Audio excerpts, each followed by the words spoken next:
Hi, I'm Greg Farrar. It is June 30th, and this is my not even remotely daily live stream.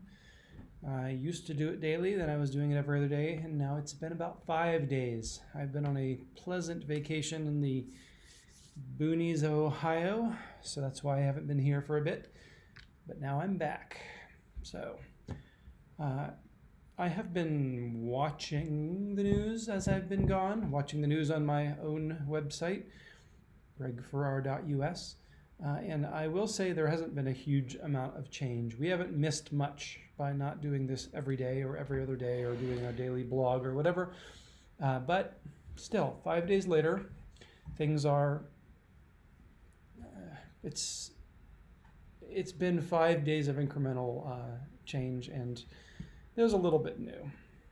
What I'm sad to say is that we have not suddenly seen a radical recovery of Arizona and all the rest of the gang of 6 or 20 or whatever they are now. But we'll see as we dig through the states in particular whether any of them are showing signs of recovery. My thesis of late, for those of you who watch, you know this, is that every state, every region follows a predictable path, linear rise, brief peak, linear, slightly slower linear fall, and then it never gets it again. And that has not yet, to my knowledge, been proven false in any of these regions I've looked at, countries, states, or counties. If that's the case, and if that's the consistent pattern, then we will see Arizona, for instance, linearly rise, peak, and linearly fall, and never see COVID-19 at a high level again. But this doesn't seem to have happened yet. Let's dive into the countries first and see what's happening here. As with my last live stream 5 days ago, I think we're going to find there's not much happening here because there's really not much of a problem worldwide with this virus. Only the United States is actually seems to have a serious problem right now. But let's see if that's true. I haven't looked at this much lately. You can certainly see the United States way ahead in total cases, followed by Brazil, which in total cases has a significant problem, as does Russia and India, and the rest is noise. But when we adjust for population, what do we see? One thing we see is that Qatar, which always made the news for us for weeks and weeks, is really recovering. Bahrain also was certainly second and has flattened out and is probably headed towards recovery. Chile was also one of the biggest ones, headed towards recovery. If we look at who's actually a hotspot right now, there are the three I mentioned, plus there's Oman, Panama, and Armenia. None of those rising very fast, though Panama has a little bit of an angle to it. When we look down on the growth graph, the rope chart down here, I'm just going to look at Panama to see, is it getting better or worse? And it's getting better in the direction that its growth is headed. So its growth rate is dropping. Even though it's above zero, which means it has more cases every day, the growth rate is dropping. So this is the first sign we see that a region is recovering, is when it hits that peak. And that was a long time ago. That was early June that Panama hit the peak of its growth rate. Since then, it's been declining steadily, slowly, but steadily. Now its growth rate, where it's more than 5%, is now under 2% and dropping. So Panama has not yet turned the corner towards negative growth, but we can see it's probably headed there.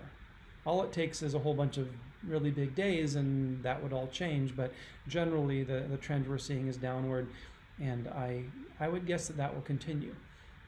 So Panama also not in serious shape. Briefly look at Armenia.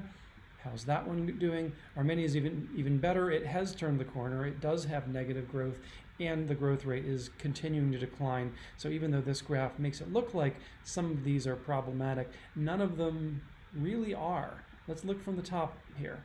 Bahrain is turning the corner, declining. It's had a really good week, actually. Each of these points is a week. It's an average of the 7 days leading up to that day. Qatar, long since recovered, not recovered, but long since turned towards recovery. Oman looking pretty good, trending downward. Chile, yeah, Chile is looking very good. Turned the corner a while ago, also trending downward. Panama, not. We'd love to see it below 0 here in growth rate. It's not, but it is trending downward, so that's good. There are no really bad. There's no really bad news here. Armenia is good. Kuwait is actually bad news. This is exactly what we don't want to see. This is the quintessential worst case graph where it has a reasonably high growth rate of 4 or 5%, and it's accelerating. So Kuwait is actually a problem spot. Brazil is a little iffy. It's very slow, pretty small growth rate, fairly small growth rate. 2% isn't that small. And when it's a daily growth rate, that's pretty big, enough to call it a warm spot. But it's fairly flat. It's been hovering around there for a while. So Brazil looked like it had really hit the corner, turned the corner, and was headed towards recovery. Now it's not quite so certain. Maybe we'll take another look at Brazil shortly in more detail. Sweden, which looked like it might have trouble, is recovering. By the way, I am going to take a moment to pause here on Sweden. So Sweden up, peaked, down. This, I theorize, is what a second wave looks like in a place that's that has already had a first wave.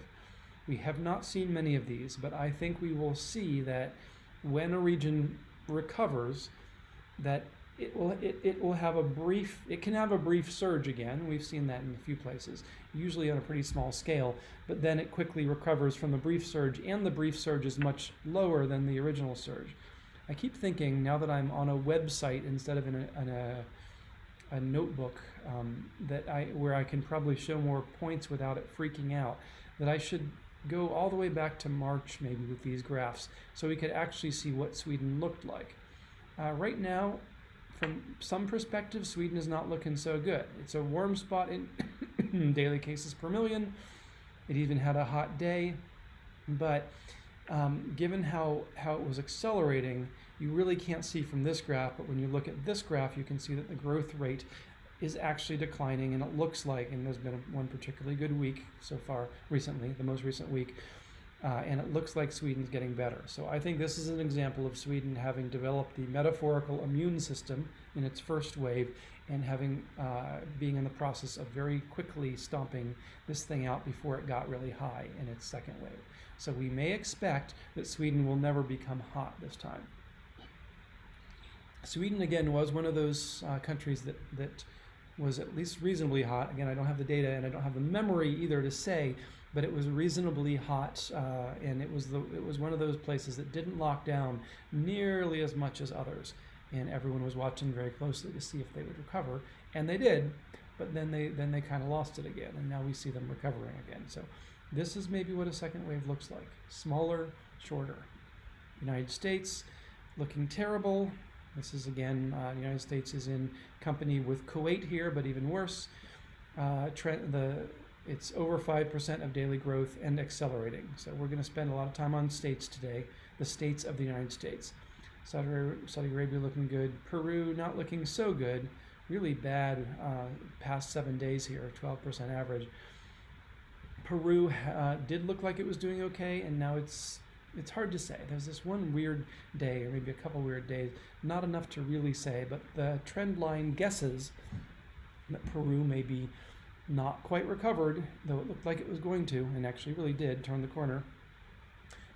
Got below 0 in growth, and had a lot of points below 0 in growth, but now Peru is looking like it may be headed into trouble again. So we are seeing, this is interesting, I don't think South Africa has been on our radar much, but it has an astonishing graph here. I have not seen something like this that I can recall, which is a very, very steady, very high growth rate. It's not accelerating, it's just hanging out there, and the points are all over the place, but the average of them, the trend line, is just steady at 5% a day, and that gets you places fast. So South Africa, probably still not warm even. No, South Africa has just crossed over into a warm spot territory in daily cases per million. So South Africa is really someone to watch right now. There is actually news. Last time I did this 5 days ago, it seemed like no one but the United States really had anything to worry about. But now we see South Africa, we see Peru, maybe, we see Sweden, not really. Definitely we see Kuwait. Anyone else? Bolivia is recovering. Honduras is kind of doing a South Africa up there, though at least it hasn't been going on for 6 weeks. Yeah, and the rest are, well, Colombia maybe. We've seen, so there are a few growth hotspots.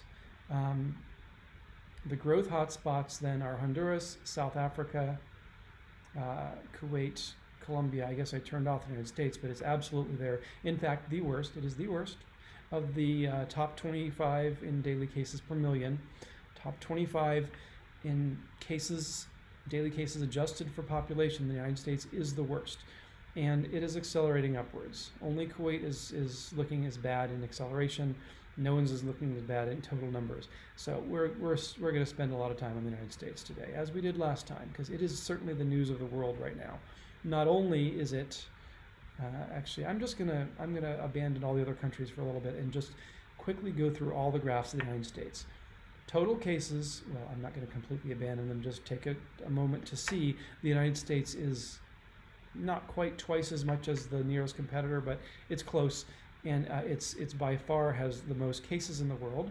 The United States also has the most daily cases still. For a little bit, Brazil had passed it in total daily cases, but then came Arizona in the middle of the United States and all those states taking off. And now, while Brazil, did I look at Brazil?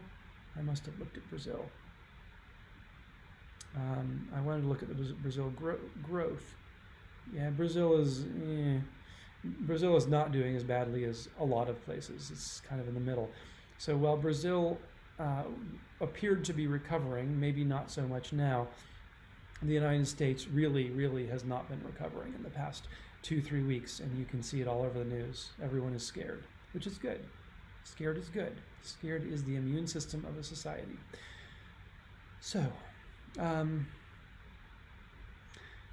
was going to go through just the United States. Daily cases per million. The United States has crossed into, for the longest time, the United States was hanging out here at 65, and I was saying, yes, the United States doesn't look good. Yes, the United States has a lot of total cases. Yes, it has more than the rest of the world, but at least it doesn't have relatively that many cases when you adjust for population. That's not quite true anymore. If you look at all of the countries, the United States is still pretty low in total cases adjusted for population, but it has crossed over the 100 mark. It's got 130 daily cases per million, and I have been calling 100 a warm spot. So the United States isn't hot, even now, even where it is now, with all this wild news flying around about how states are closing and everyone's growing. It's all true. States are closing, and a lot of states are growing, but the United States has the one saving grace that it still doesn't have that many cases adjusted for population. 130 isn't good. That's warm, but it's not one of these top 6 we see here, or even, it's not even the top 10. I don't think, maybe, or maybe just barely in the top 10 among these 25 hottest in daily cases. It's something like number 10. So the United States does not yet have a huge number of cases adjusted for population compared to other countries. But the United States is a really big country. And so even though it doesn't have that many adjusted for population, it still has a lot of total cases and a lot of deaths. So I'm not going to even bother with that one. That's just sort of a repeat. I'll just say the world is growing. Why is the world growing in cases? The world is growing because the United States is growing in cases. That's the main reason. The United States is the biggest component right now. That could change if India suddenly takes off, but India has not quite taken off, or if China comes back.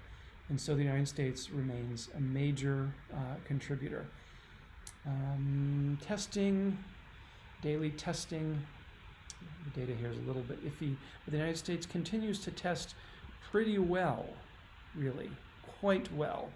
0.15% population tested daily is a good metric. I'd say you're doing well if you hit that mark. The United States did hit that mark a couple weeks ago and has pretty consistently stayed above it. Don't believe those. Those have got to be wrong. Those are just data anomalies that say we didn't test anyone in the past few days, 2 days. I guarantee you the United States has tested people in the past 2 days. So look at this number instead, or this number. We're at 0.18, a little above that mark of 0.15 that says we're doing well in our daily testing, and rising.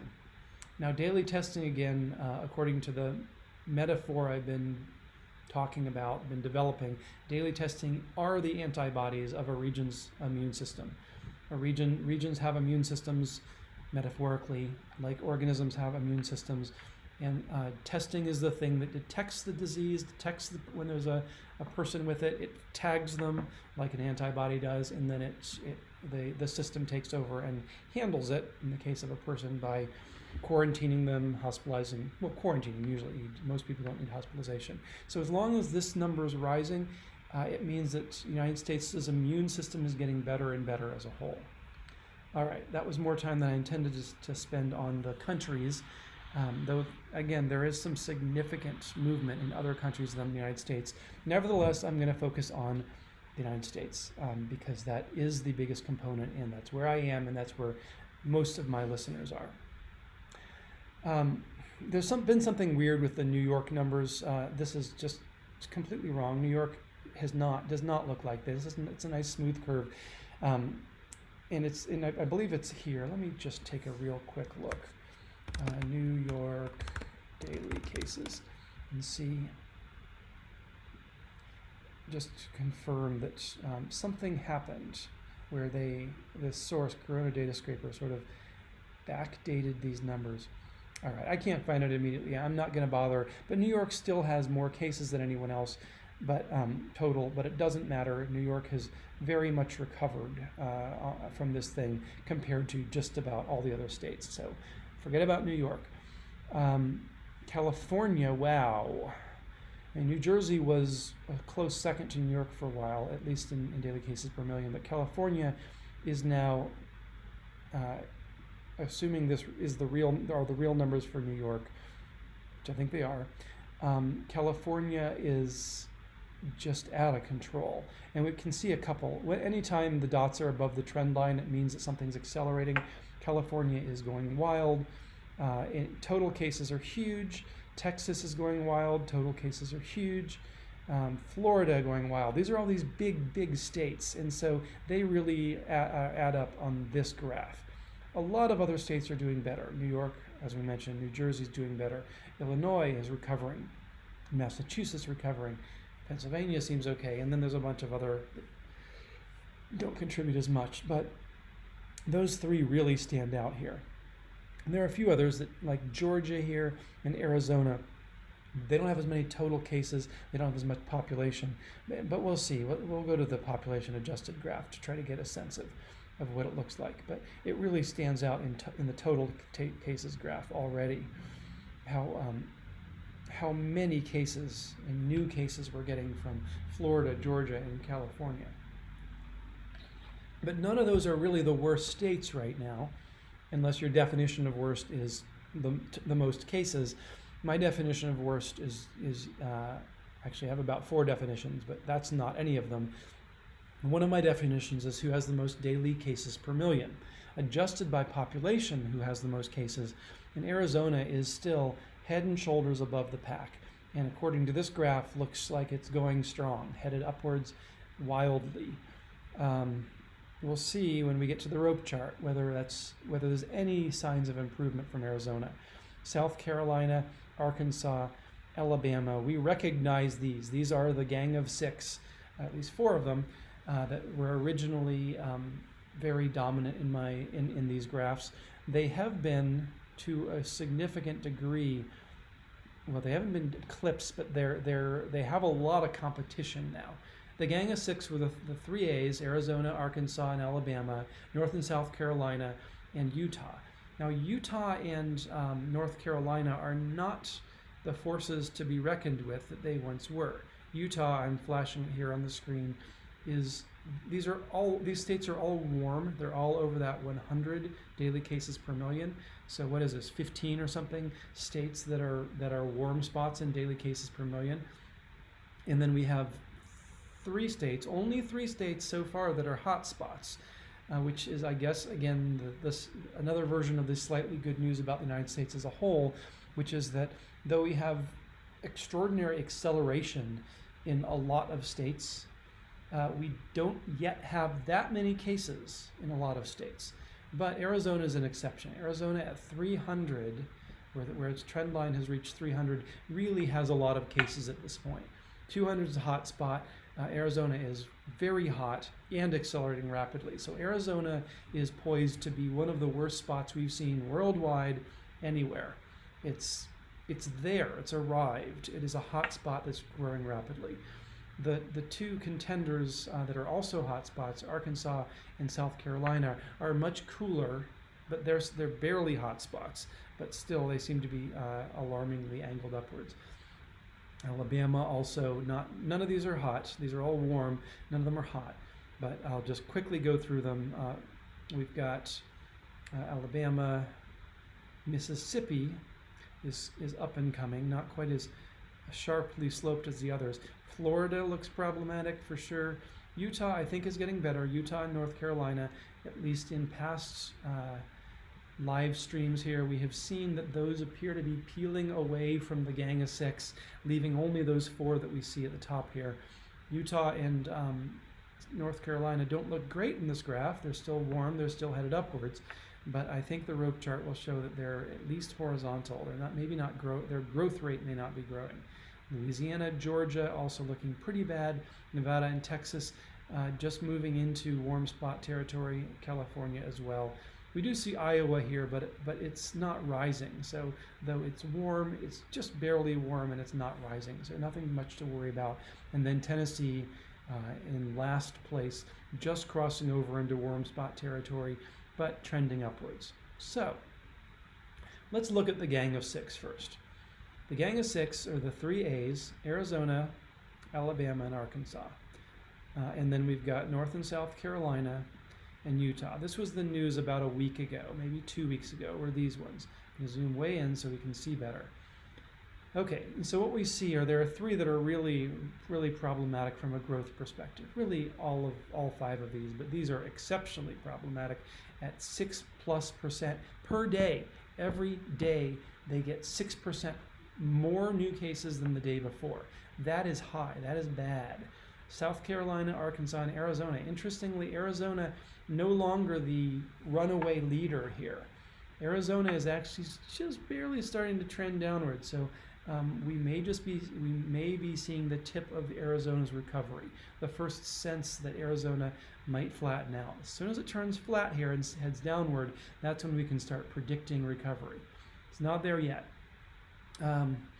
Arkansas, South Carolina, also both the growth rates are very high and they're accelerating. So really not much good news in any of those.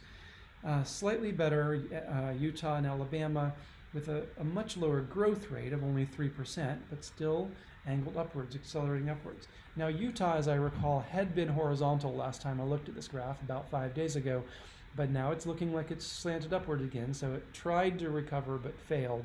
At least we have North Carolina. North Carolina, finally, we can see this is what recovery looks like. This is what the prognosticator of recovery, or the bellwether of recovery. I don't know, the predictor of recovery.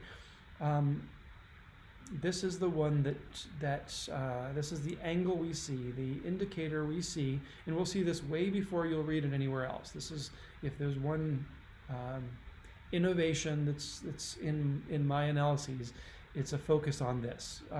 Worldometer does something similar, so I can't claim full credit for it, but this idea of looking at the growth rates and seeing whether they're rising and falling, and graphing over time whether they're rising and falling, is something that I focus on.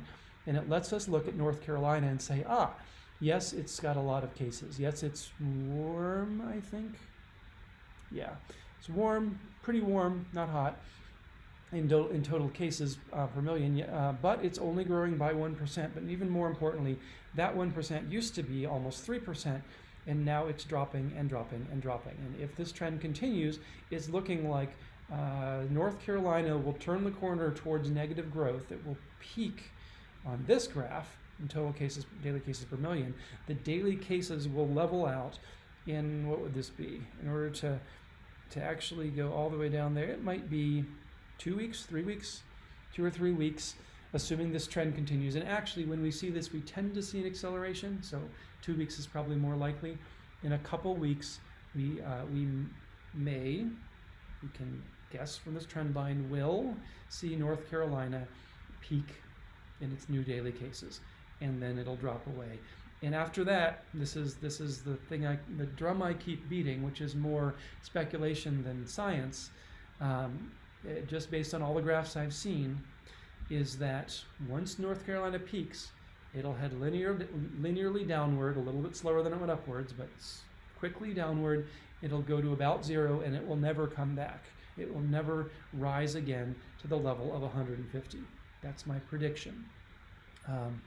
One of these days, I'm going to make a graph that actually tries to overlay all of these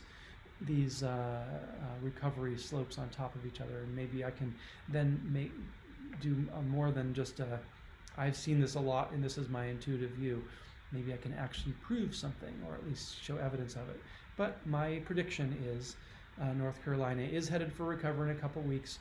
It will sharply recover once it peaks in a couple weeks, and after that, it will never come back to a full-blown epidemic mode as where it's been. These ones, the news is not so good yet. They also surely will peak, but we have no idea when. Well, I have some idea when, because nothing ever lasts more than a few weeks or a couple months. So I would expect all of these to turn in this direction in a matter of weeks. But we'll see. I may be surprised. So those are the gang of 6. I'm going to hide all those now and bring on some of our new ones. Florida. Actually, let's keep Arizona just so we can get a sense. Arizona has been absolutely terrible. It's been far and above everyone else in in just about everything. In its total cases per million, daily cases per million, in its growth rate. But now look at this. Now we see Florida clearly surpassing it in growth. Florida is not yet. Where is Florida? Florida is warm but not yet hot. So you compare it on this graph, and Arizona looks much worse. But this is the graph that tells the future more. This is more like telling the present or the past. So Arizona has more cases per million than Florida.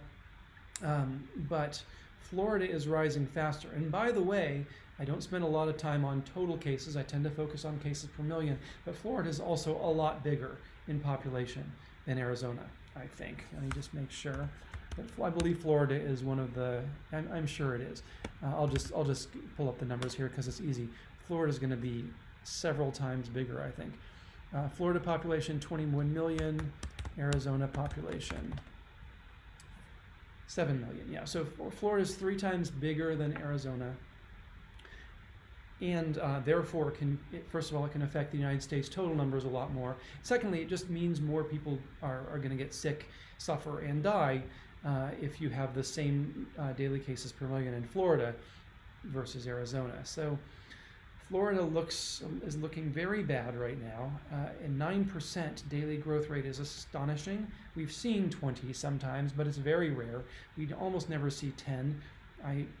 It's actually pretty rare to see 5. And here's Florida running wild with 9% every day, 9% more new cases than the day before. Now we do have one good day just now, so maybe maybe there's something coming that's better than this, but one day does not make a trend. I will take a moment, though, to look at Arizona. If you look at Arizona's graph here, this thing hasn't turned downward yet, this line, but it really is easy to imagine that Arizona is headed in a good direction in its growth line, because look at the last 6 days. The last 6 days, each of them an average of the 7 consecutive days leading up to it, are all below the trend line. So there is a strong pressure on this trend line now to pull downward.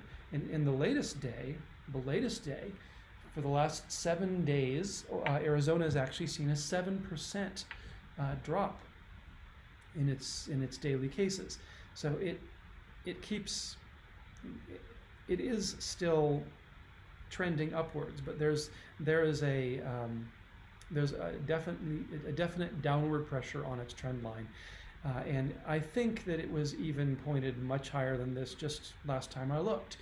So I have a feeling that Arizona may be peaking as well, even though the trend line doesn't quite say it.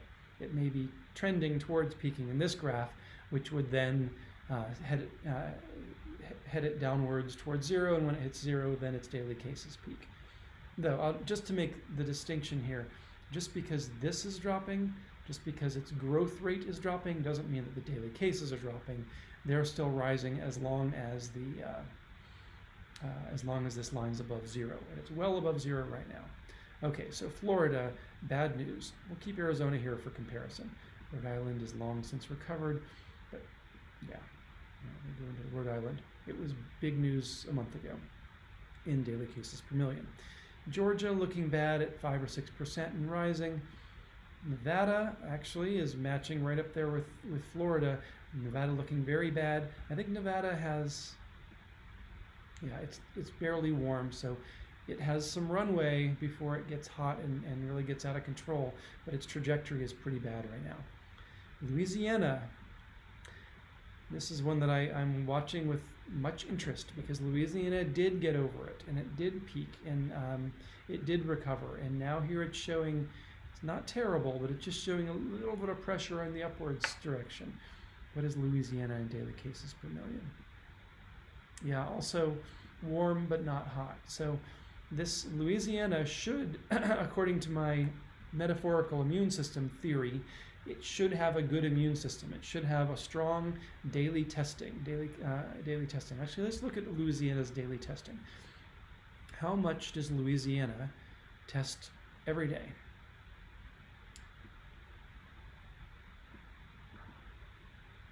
Okay, yeah, Louisiana's daily testing is great. It's actually one of the best in the country. And we tend to see this when a state gets it really bad. They ramp up testing. They go great guns on their testing, and they just keep it ramping and ramping and ramping. And so now we've got, after Louisiana's recovery, and it really did recover for a while there, it has continued to rise, and now it's 0.27. Recall that 0.15 is a very good number for daily testing. This is at 0.27, one of the best in the country. And so with that kind of testing, with that kind of antibody response, metaphorically speaking, Louisiana should be able to get over this. They should find all the cases pretty quickly with that kind of response. Compare this to Nevada. I guarantee you Nevada has nothing like the, I need to find better words for this maybe, but the metaphorical immune system of Louisiana, because Nevada hasn't had this before.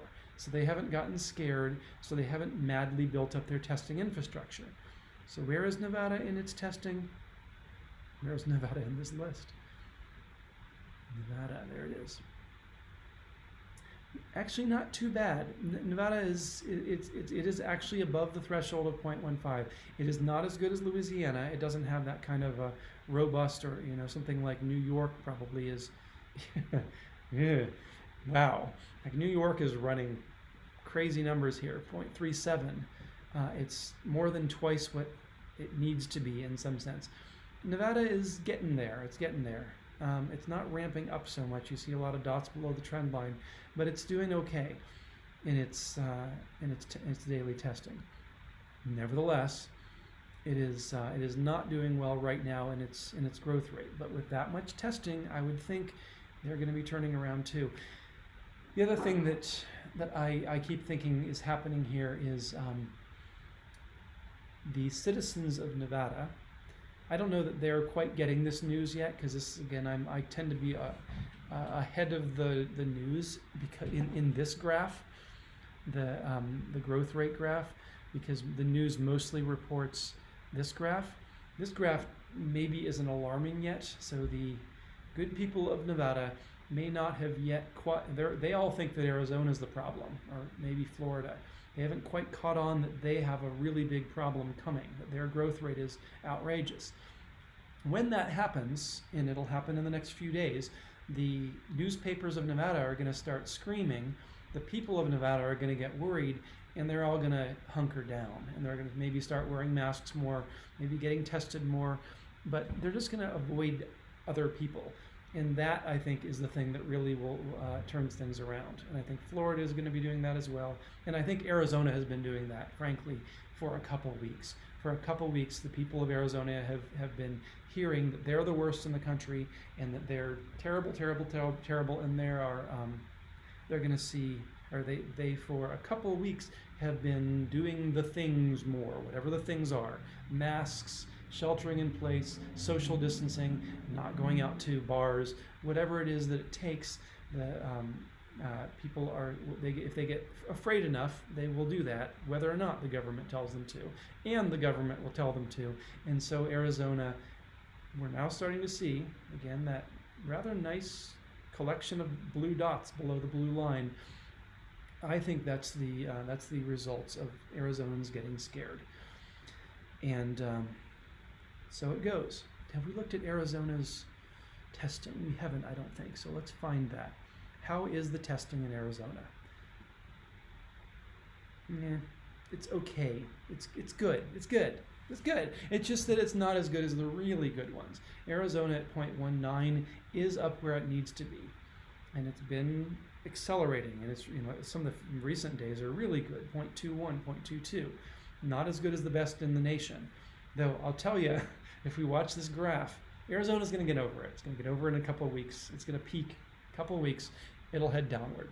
I think that you can sense this. If you look at this, you can see those dots. You can see that the growth rate's not going to keep going up like this. Arizona is reaching its peak probably, and but they're not going to stop.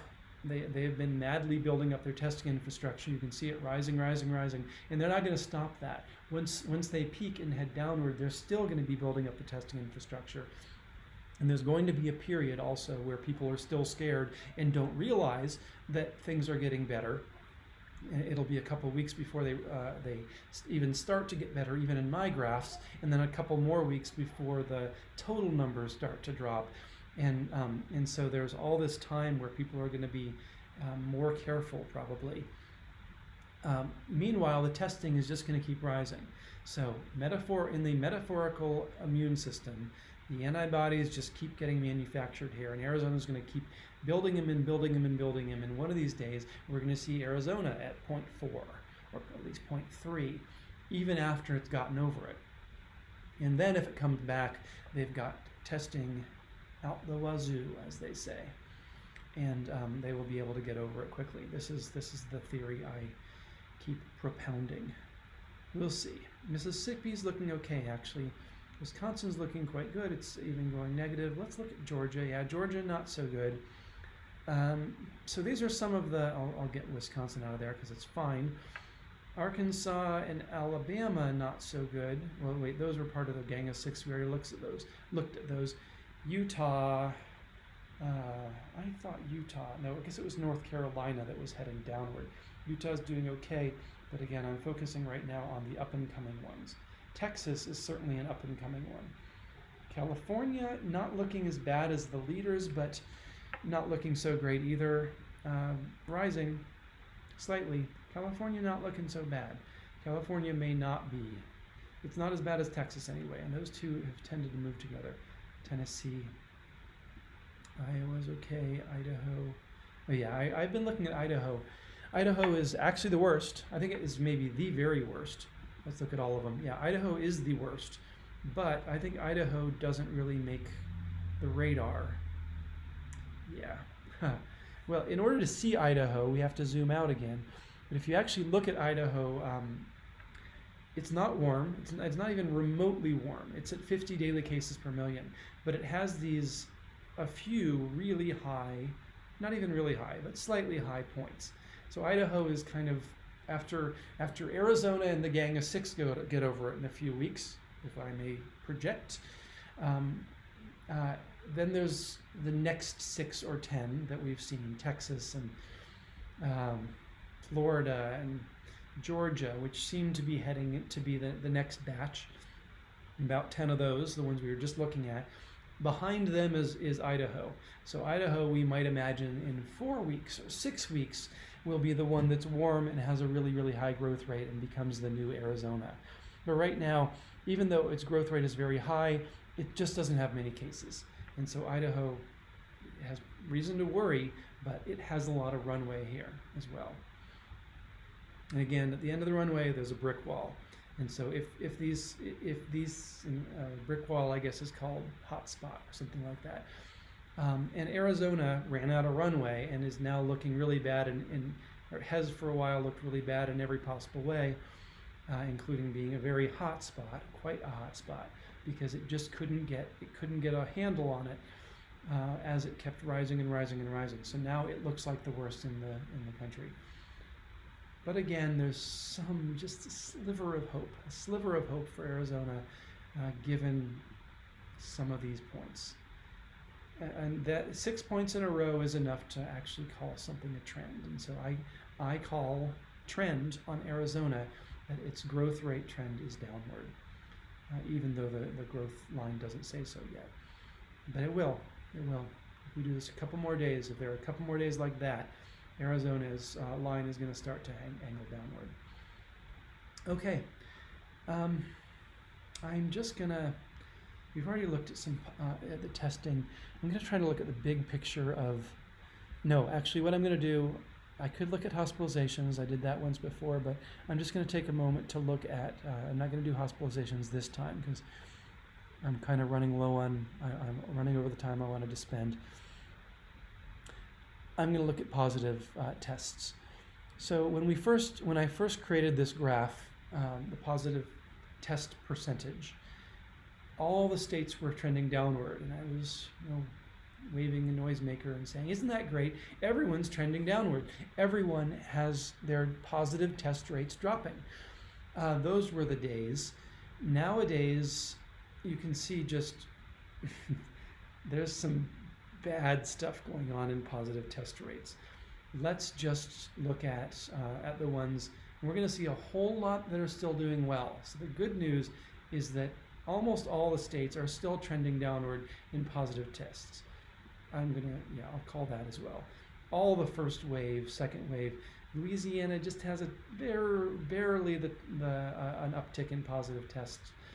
By the way, under 10% is pretty good. So Louisiana still looking pretty good, even though it had this 1 point. Louisiana is still looking good. And as we go, there's just a lot of good news. But there are some that aren't. Here's the first one. Tennessee, it's not up to 10% yet, but it's trending upwards, which is different from the others. Utah looking bad, over 10% and going upwards. But again, a lot of these are good. California is holding steady at 5, so it's doing okay in positive test rate.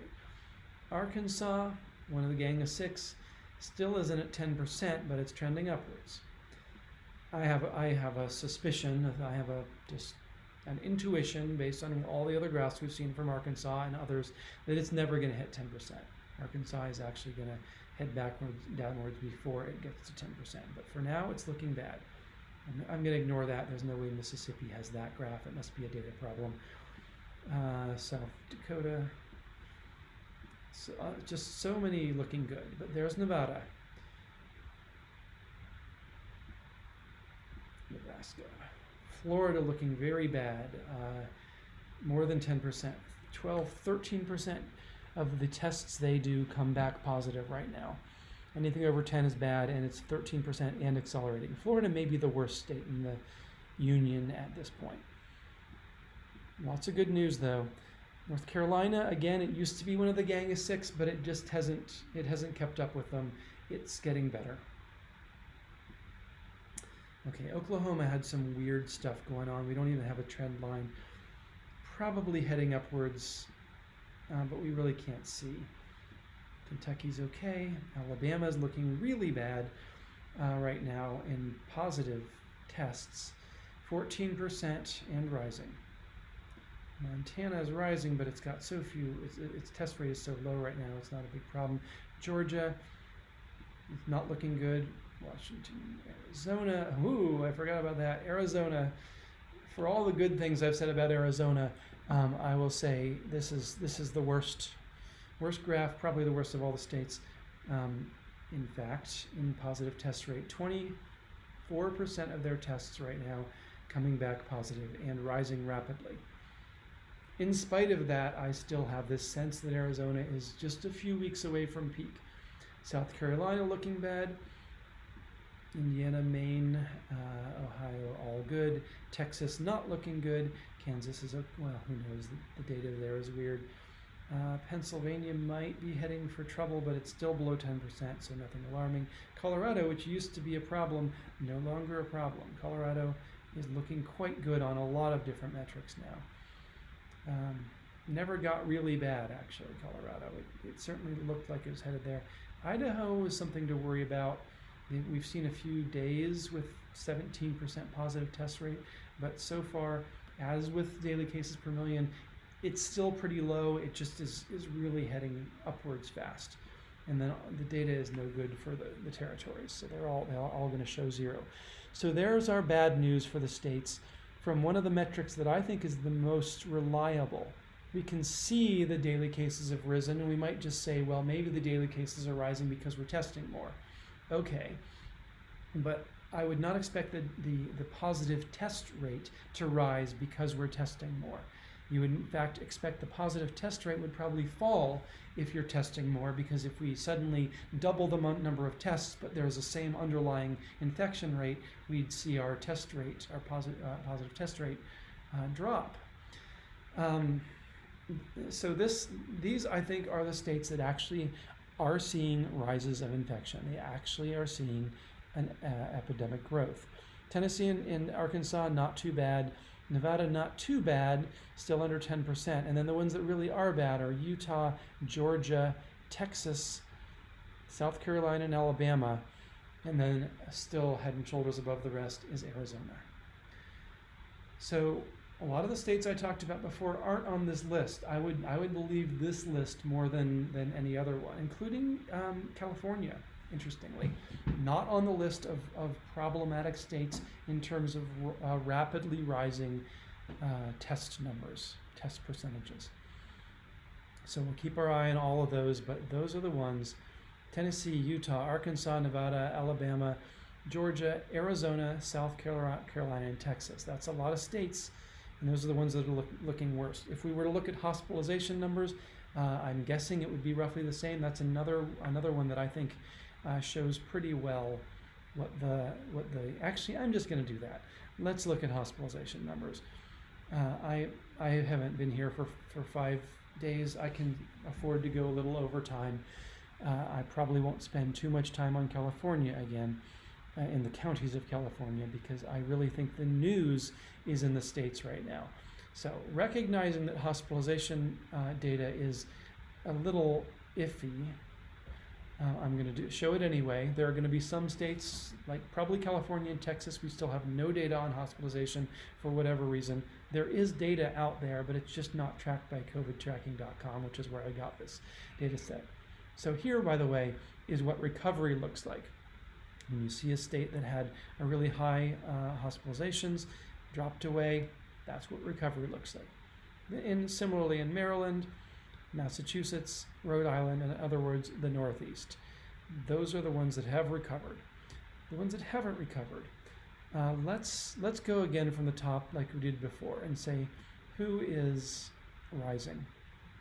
Georgia, it's worrisome for sure.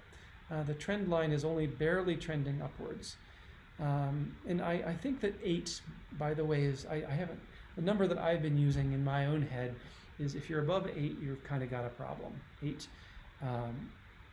per million hospitalized. Georgia, I'm going to leave it here, even though the trend line doesn't show it, because any kindergartner would draw this upwards and here at the end. Obviously, it's going upwards. Arkansas, not looking so good, above 8 and rising. Nebraska, not looking good, above 8 and rising. Utah, it's not so good. Not quite to 8, but rising. Hospitalizations are rising. New Jersey? No. I'm not even going to go into why that's not true, but New Jersey is not rising, and I know why. And I know why it's drawing it wrong too. It'll figure out eventually. South Dakota looks okay. Rhode Island is great. South Carolina is rising. The trend line doesn't quite show it, but again, we can see South Carolina above 8% in its dots. Maryland's going to be fine. New Mexico's fine. Fine, not so fine. Oklahoma, not so fine. Hospitalizations rising and have been, and are now above 8%. Indiana's fine. I'm not going to go into Arizona. Arizona's graph, I'll just say briefly, there's something really whacked in the data. There's no way that Arizona rapidly shot down in a perfectly straight line to 1% hospitalization, while everything else looks bad in Arizona. So the data is wrong. But on the other hand, it seems to gradually or quickly be recovering. So I don't know what's going on with Arizona, but I do think Arizona has a hospitalization problem. We do have hospitalizations at nearly 8% in its most recent day. So I'm going to leave it on the list, even though there's this bizarre drop in the data. Connecticut's fine. Alabama, so-so. I'll take it out because it's not at 8% and it's not rising much. Not at 8%, not rising much. Okay, looks good. Ohio has this little trend, but it's not at 8%. It's not, I'm going to take it out. Kansas, rising a little bit, but not bad yet. We could have a whole separate category of those that are rising but aren't bad yet. Kentucky's okay. It's a little surprising to me. You'd think Kentucky would be one of those states that would get it pretty bad pretty soon, but not yet. Okay, here's Idaho. Idaho again showing a bad trend. We see this in several graphs. A bad trend, but not yet in an actual high number of cases. The totals aren't bad yet, but the trend is bad. I'm going to take it out because its totals aren't bad yet. There again is Colorado looking good. Maine always looking good. Montana maybe fits in the category of Idaho. The trend is bad, but it doesn't have many cases. Hawaii the same. I'm really just focusing on the ones that are already bad. And yeah, below that, sadly, we have no data, which is really too bad because there are a lot of very interesting states below there. But for whatever reason, this data set doesn't have it. So the states we do have data for, though, the headliners here, and I guarantee you Texas also has a problem here, even though we don't have data for it. Maybe California does too. But Texas has been talking about hospitalizations, and Houston apparently is some sort of a terribly big hotspot. By the way, I actually did an analysis like the one I'm about to do of California by county. I have the notebook that does Texas by county. So if anyone wants to see Texas by county, let me know. I can show it. I may not be able to show it on this website. I could include it in this website, but it'd be a fair amount of work. But I know there's at least one listener from Texas, so I'm not exactly a YouTube superstar, but if I have one listener, it's probably good enough for me to put in some effort. So if you want, you know who you are, to see Texas by county, I can do it. The county data isn't quite as good as the California by county, but it's something. It's something. Better than nothing, maybe. Anyway, Texas by county probably would show that Houston is a miserable wreck. There's talk about Houston being maybe the worst place in the world, having world-class badness when it comes to these sorts of numbers. My initial analysis, I think Houston was a little iffy in the data. I couldn't get the data, so I couldn't quite confirm that. Harris County or something, I forget. I don't know the counties of Texas. I don't even know the counties of California, really. But anyway, Texas is in trouble. I think that Texas right now is kind of in that place. Let's go back to the daily cases per million. Texas is in that place of not yet being really bad in total numbers. It's warm, but it's not yet really bad in total numbers, but the trends are looking pretty bad. So you can keep an eye on Texas. So anyway, a little bit of emphasis then again to re-emphasize which ones are bad The worst ones we saw already in the growth of percent positive. Another way of looking at the worst ones: Georgia, Arkansas, Nebraska, Utah, Florida, Oklahoma, and Arizona, plus some that we don't have data for, probably. But these ones are looking fairly bad in hospitalizations. Though when I just look at this, none of these are looking terrible. A lot of these are looking, the trend lines aren't looking bad, except in the case of Nebraska, Arkansas, and Utah. Where's Arizona? Oh, that's right. And Arizona had this weird thing where I don't believe the data. But the trend lines in these cases look sometimes kind of flat, but I've been saying, no, they aren't really, because look at the dots. If you look at the dots, there's a real sense that these 7 have trouble ahead of them. Okay, I'm going to stop on the states now and go forward to the, spend at least 5 minutes on the counties of California. So the news of the states is bad. There's a lot of really bad news at the state level, the states of the United States. And I can't say that, I can predict that they're going to peak in a matter of 2 to 4 weeks, because everything always does, but that's just, that's based on the past. Maybe Arizona is the new normal, and it's going to peak in 6 months, and it's going to keep going up at 10% a day. I don't know, but if we believe that the past is indicative of the future, and I do, then that's not going to happen. I predict that all of the Gang of 6 will peak in the next 2 to 4 weeks. We'll keep watching them. On to the California counties, and all the other ones as well. All the states that are currently very hot will peak then. Now, something like Idaho won't really get hot for another 4 weeks. So for Idaho, it's going to be 4 weeks to get hot and then 8 weeks to get better. So it might peak in, might peak in 12 weeks. We'll see. We'll keep watching. California. So Los Angeles, not looking good. Los Angeles way above its trend line, accelerating. Riverside also not looking good. Though again, this graph, what it always shows is nothing matters but Los Angeles in terms of California's numbers, because look at how far ahead it is in total numbers. But in terms of the thing I normally focus on, how are we in daily cases per million? I am very curious to know. Yeah, Imperial. Wow, Imperial. I thought maybe going away for 5 days that I would find that Imperial had really gotten a lot better. But here is Imperial at 900 daily cases per million. Now recall everything we've ever looked at. Arizona is at 300. Nothing is as bad as an Imperial. I guess New York maybe got to 1,400 or something, but Imperial is still just this ridiculous spot. Small, so it doesn't contribute that many cases, but I don't know. Imperial is not getting better. Let's see. Actually, Imperial is getting better. So the rope chart. The rope chart. This is my prognostication device. Even though Imperial looks terrible on that chart, and even though it's still at 900, its growth rate has been declining for a long time, and Imperial has turned the corner. So it says. So this says. Though it's kind of, I'm getting a sense of deja vu. Did I say Imperial had turned the corner? Did I say that a week ago? Maybe, but it had one really bad, 75%. Wow, 75%. It had one bad day where the growth, the average growth over the preceding 7 days was 75%. So Imperial had something atrocious happen to it, and then things got better again. The rope chart here still thinks that Imperial is turning the corner, but maybe it's just taking a little longer to do it than before.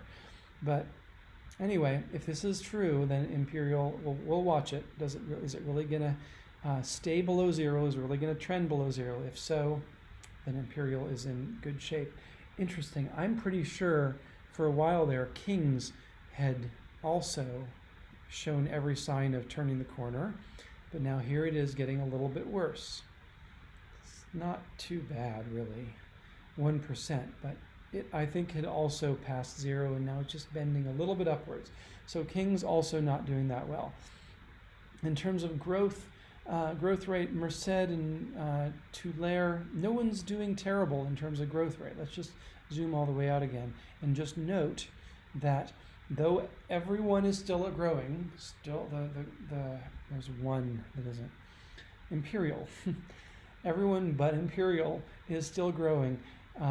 Every single county of the hottest counties is growing, and in fact almost all of them are heading upwards. At least we're not seeing 16% or 10%, or we do see 5%, but we still have a lot of counties that are really quite hot. Let's look at them.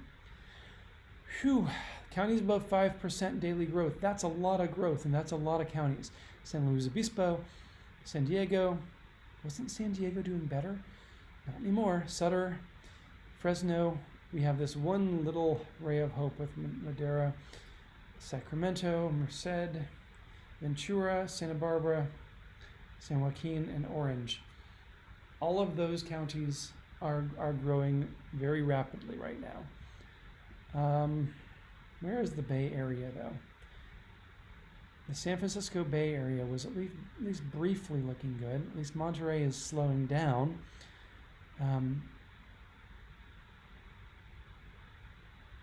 Yeah, where is the Bay Area?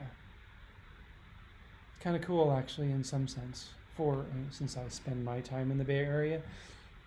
The good news is, I wish I had a map view, because the good news is that I cannot find the Bay Area in these top 25. I can't find the Bay Area in my growth graph, and I guess that's if we actually have all the counties here. So that means that the Bay Area is not hot. The Bay Area is warm, maybe, but it's not hot, and it seems like all the growth is happening elsewhere. Let's just briefly zoom in on the Bay Area. It's going to take me a little time here because. No, actually it won't, because this is alphabetical. So we can find, for instance, Santa Cruz County. Not looking so great, but Alameda is looking good. Given all the bad news in California, Alameda is looking good. It's shrinking. All right, I just need to remember what all the other counties of the Bay Area are. Monterey is looking fairly good. It's at least, in shrinking, I mean, it's actually below 0. It's actually seeing fewer new cases, or just gotten to the zone where it's seeing fewer new cases. Monterey is seeing more new cases every day, but the growth rate is shrinking. All right. Alameda, I really should write down somewhere the Bay Area counties, because I can never come up with them when I want to. Aren't there a bunch of Sans? San Mateo, Santa Clara, wow. San Francisco. San Francisco, wow, it's right in front of me. Okay, so those are roughly the Bay Area counties. So the Bay Area counties are, about half of them are looking pretty good. Alameda, San Mateo, Monterey. And then we have Santa Clara looking suddenly terrible at 9% daily growth and rapidly accelerating. We seem to have a new wave happening, because Santa Clara was shrinking for a while, and now it's coming back. It's a little disturbing. We'll have to keep an eye on that. And then the others, in a pretty mild range. San Francisco actually was looking better, again growing just a little bit now. And then Santa Cruz, which has always done pretty well, but is showing a slight growth. Small county. But the Bay Area is kind of a mixed bag now. It was looking a little better, I think, 5 days ago. But especially Santa Clara. Let's just take a quick peek at Santa Clara. What happened to Santa Clara? And what happened is it has a lot of days recently. It has some good ones, but it has a lot of days recently where the 7-day average is above 10% growth. So yeah, Santa Clara not looking so good. It has a few of these points pulling it down, but certainly the trend is upward and pretty alarming in terms of the it's hard to see it with this one, but Santa Clara is actually the second worst in the whole state. Only Yuba, which is not a major population center, is beating Santa Clara right now. in terms of its growth rate. If you look at the rope chart of the entire state, this does omit some very small counties, but of everything over, I think, 100,000 people, it's not a good rope chart. We have very few shrinking. We have just a little cluster down here that aren't too bad, but we have a whole lot that are rising and accelerating, and just only the occasional one that's looking good at all. So California still looking bad. Not much good news in the California front. The testing by county, we have a lot of good testing happening in California, but it has not yet managed to put a lid on these growth rates. What I hope is going to happen, again, there's this metaphorical immune system that can happen somewhere.